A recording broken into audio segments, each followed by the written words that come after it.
Bismillahirrahmanirrahim. Assalamualaikum warahmatullahi wabarakatuh.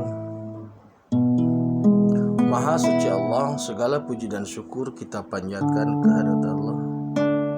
Semoga kita selalu dalam bimbingan rahmat dan ridha Allah Subhanahu wa ta'ala.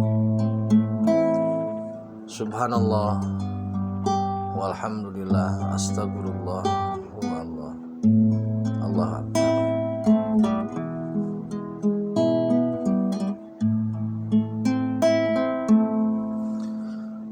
Kembali saya dari tim Raja Wali Nusantara.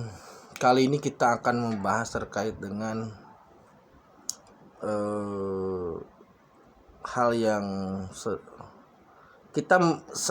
tim Raja Wali sebenarnya tidak bermaksud melakukan justifikasi, tapi membuka sebuah wacana baru atau membuka sebuah cara berpikir baru terkait dengan beberapa hal. Kita akan membahas masalah jenis kelamin lah gitu.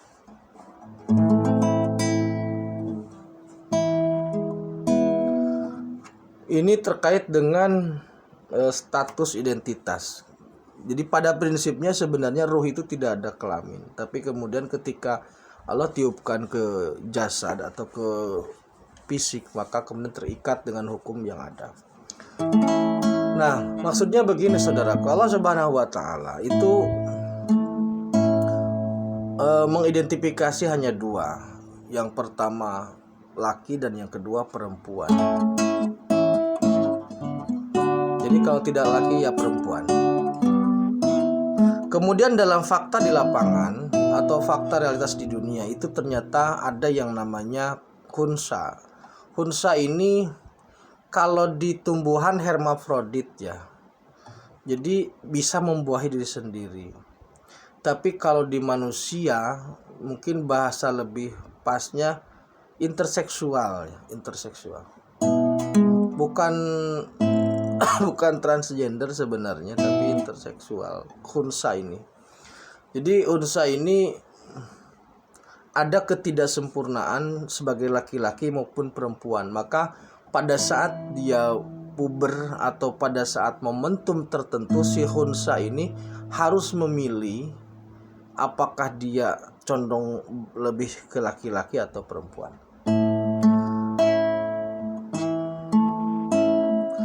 Nah, sedangkan untuk transgender itu sudah dibahas di video saya yang terkait dengan banci kalau nggak salah judulnya.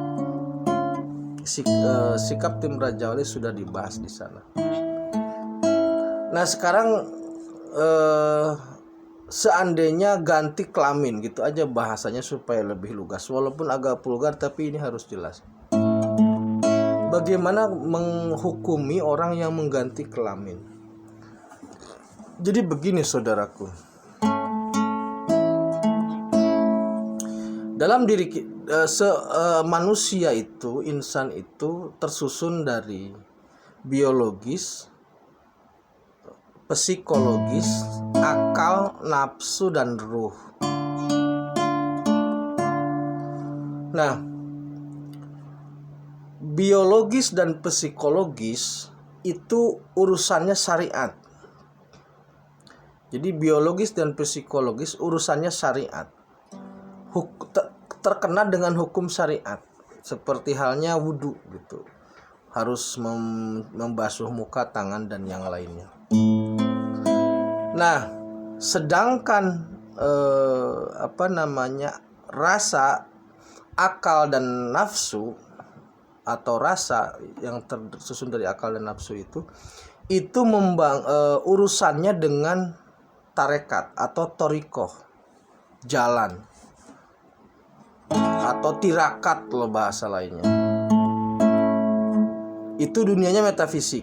Jadi kalau biologis dan psikologis urusannya syariat, dunia fisik syariat. Kemudian rasa atau akal dan nafsu itu urusannya tarekat, itu di situ metafisika. Dan yang terakhir adalah ruh. Ruh itu urusannya ma'rifat dan hakikat. Ma'rifat, nanti hakikat kesempurnaan secara keseluruhan.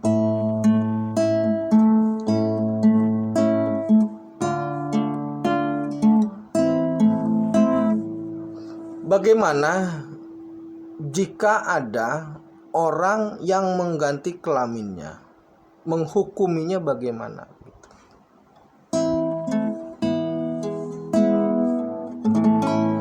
Yang harus kami tegaskan adalah bahwasanya kita manusia hanya bisa mengukur dari aspek manusia. Artinya apa? Ruangnya ruang fisik, ruang ruang biologis, ruang 3 dimensi. Maka yang kita bisa mampu menghukumi adalah ruang fisik ini atau ruang raga ini. Jadi ketika ada seseorang yang mengganti jenis kelaminnya, dia jadi laki-laki ataupun jadi perempuan, maka acuannya ya ke situ, ke fisiknya itu. Gitu. Nah, adapun kemudian nanti urusan dia, kesalahan dia terhadap pergantian itu nanti ruangnya, dimensinya dimensi ruh, dimensi hakikat, pertanggungjawabannya lain.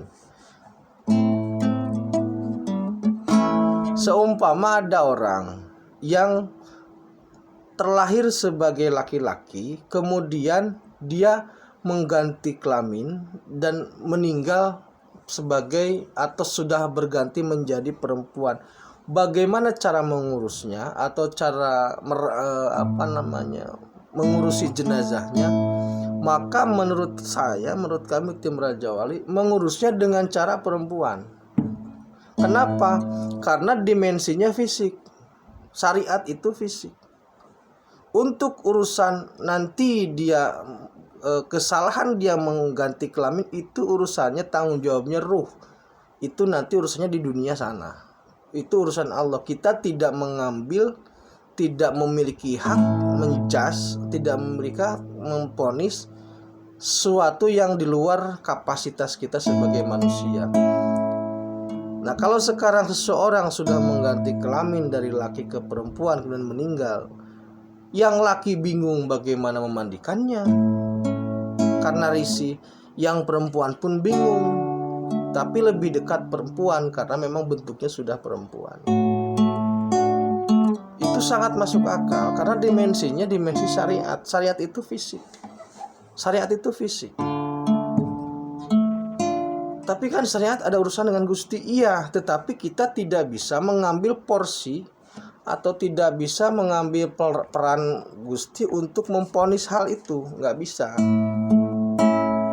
Urusan kita adalah memandikannya, mengkafaninya, menguburnya sesuai dengan fisik yang ada, sesuai dengan identitas yang ada. Jadi penekanannya sesederhana itu maksud saya. Urusan nanti dia dosa itu urusan dia dengan Allah, kita nggak bisa memvonis. Jadi disitulah ruang syariat. Sederhananya seperti itu. Fisik dan psikis di situ.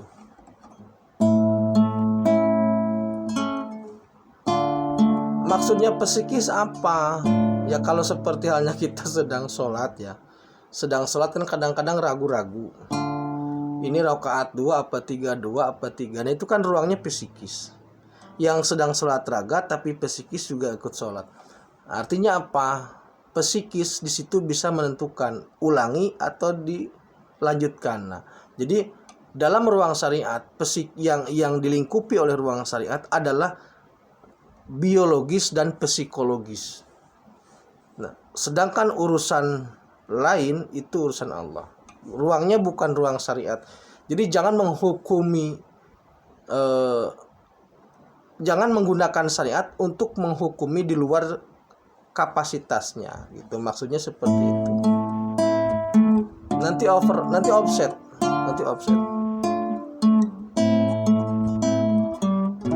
Ini berlaku umum ya. Jadi maksudnya saya tidak bermaksud menunjuk ke satu sosok ataupun, walaupun memang sedang ada.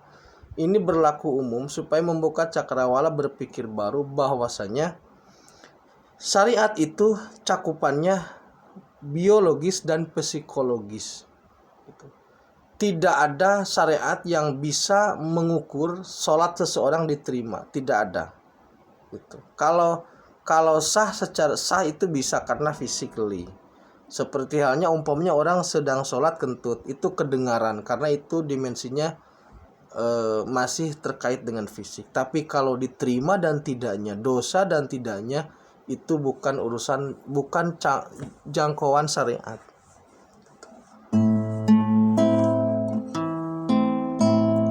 Ini dimaksudkan agar kita tidak selalu mudah menghakimi atau mengambil porsi Gusti untuk menghakimi orang lain gitu loh. Karena kita tidak bisa menghakimi orang yang jelek sekalipun, orang yang berbuat dosa sekalipun kita tidak bisa menghakimi. Seperti halnya ada maling ayam tertangkap. Jangan maling ayam lah sekarang zamannya, maling HP tertangkap. Kita tidak bisa menghakimi dia akan dipenjara sekian tahun, katakanlah 7 tahun atau 5 tahun. Tidak bisa, walaupun kita tahu bahwa pasalnya itu memungkinkan dia dihukum 5 tahun. Kenapa demikian? Karena yang berhak untuk menjatuhkan vonis itu hakim. Dia bersalah iya, tapi kan kita tidak bisa memvonis dia bersalah ketika belum sampai diketok gitu. Jadi ada batasannya di situ. Maka dari sini mari kita belajar untuk berhenti memvonis orang lain atau menjustifikasi orang lain. Karena mencari keburukan orang itu sangat mudah sebenarnya. Mari kita lebih mengintrospeksi untuk memperbaiki diri supaya jadi lebih baik lagi. Jadi itu saudaraku ya, bahwasanya ruang lingkup syariat itu hanya urusan biologis dan psikologis. Urusan akal aja agak susah gitu, nafsu juga.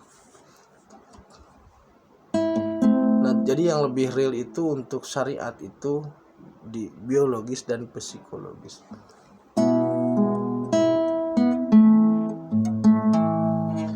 Demikian terkait dengan syariat.